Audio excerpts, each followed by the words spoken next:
Bonjour mesdames et messieurs, bienvenue sur World News, le journal de 8 heures. Vous êtes de plus en plus nombreux à nous écouter. Si vous êtes nouveau, n'oubliez pas de vous abonner, de liker et de donner vos avis en commentaire. Allez, on commence. Le mois dernier, le programme télévisé, Four Corner, de l'Australian Broadcasting Corporation a révélé que l'armée de l'air états-unienne envisageait de stationner des bombardiers B-52 à capacité nucléaire en Australie. Parmi les représentants des groupes de réflexion pro-guerre interviewés dans le cadre de l'émission figurait Becca Vasseur, responsable de l'analyse de la guerre au Center for a New American Security, CNAS. Vasseur a déclaré « Avoir des bombardiers qui peuvent avoir une portée et potentiellement attaquer la Chine continentale pourrait être très important pour envoyer un signal à la Chine que n'importe laquelle de ses actions sur Taïwan pourrait avoir d'autres conséquences. » La stupéfiante et imprudente démonstration de force de Vasseur contre la Chine reflète l'orientation agressive du CNAS depuis sa fondation en 2007 par des agents du Parti démocrate ayant des liens étroits avec l'industrie de la défense. Ce groupe de réflexion relativement petit de Washington DC a joué un rôle majeur dans les gouvernements Obama et Biden et dans l'évolution de la politique étrangère et militaire américaine vers une confrontation avec la Russie et la Chine, augmentant ainsi le risque de guerre nucléaire. Le CNAS ne compte actuellement que 30 employés et dispose d'un budget de seulement 6 millions de dollars.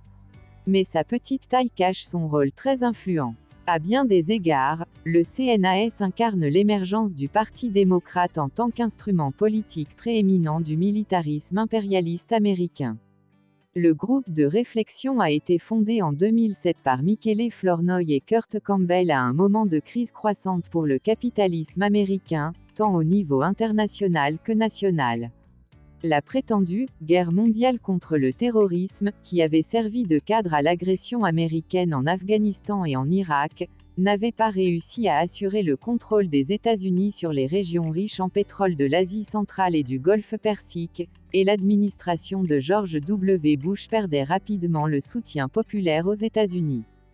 Depuis ses origines, le CNAS était orienté vers une accélération spectaculaire des efforts de Washington pour contenir et affaiblir la Russie et la Chine et faire en sorte qu'elles ne soient plus un obstacle à l'hégémonie américaine sur le continent eurasien. L'économie chinoise continuait à se développer et à devenir plus sophistiquée sur le plan technologique, et son influence économique internationale s'étendait jusqu'à l'arrière-cour de l'impérialisme américain en Amérique latine. La Russie, en grande partie grâce à son arsenal nucléaire, le deuxième après celui des États-Unis, devenait de plus en plus un obstacle aux tentatives de Washington d'installer des régimes fantoches au Moyen-Orient. Dans sa déclaration fondatrice, le CNAS a lancé un appel à reconstruire au sein des États-Unis le soutien et la capacité à faire la guerre, faisant valoir que le prochain président devrait favoriser un large dialogue avec le peuple américain et avec les alliés de l'Amérique sur le moment où il est approprié ou non de recourir à la force dans un nouvel environnement de sécurité. Au cœur du programme du CNAS se trouvait l'idée que les États-Unis déclinaient en puissance relative, et devaient se préparer militairement et économiquement à vaincre des adversaires tels que la Chine et la Russie. En 2011, le gouvernement Obama et sa secrétaire d'État, Hillary Clinton, ont adopté la politique de confrontation avec la Chine du CNAS développée par Kurt Campbell et baptisée « Pivot vers l'Asie », alors que les États-Unis déplaçaient leur attention militaire vers la région Asie-Pacifique. Les États-Unis ont été contrecarrés par le déploiement russe de forces militaires en Syrie pendant la guerre civile déclenchée par les États-Unis visant à renverser le régime pro-russe de Bachar al-Assad. En septembre 2013, Obama a retiré sa menace d'intensifier militairement l'intervention américaine en Syrie, en grande partie à cause de la présence militaire russe.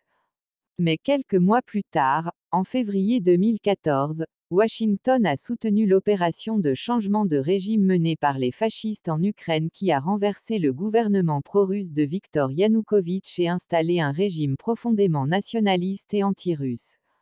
Le nouveau gouvernement était allié aux forces néo-nazies qui portaient allégeance au leader nationaliste ukrainien, feu Stepan Bandera, et son mouvement fasciste qui avait collaboré avec les nazis pendant la Seconde Guerre mondiale dans le massacre de Juifs et de Polonais. C'était le point de départ de l'armement massif de l'Ukraine et de sa transformation en une force par procuration pour le conflit militaire des États-Unis et de l'OTAN contre la Russie qui a commencé en février dernier lorsque le gouvernement Biden a réussi à provoquer Moscou à envahir l'Ukraine. Le personnel du CNAS, y compris l'ancienne PDG du CNAS, Victoria Nuland, a joué un rôle de premier plan dans l'orchestration du conflit américano-russe en Ukraine. Qui dirige le CNAS. Depuis sa création, le CNAS a fourni des fonctionnaires de premier plan du département d'État et du Pentagone, d'abord sous le gouvernement Obama, puis sous le gouvernement Biden. C'est la fin, n'oubliez pas de vous abonner et de donner vos avis en commentaire. Merci à tous.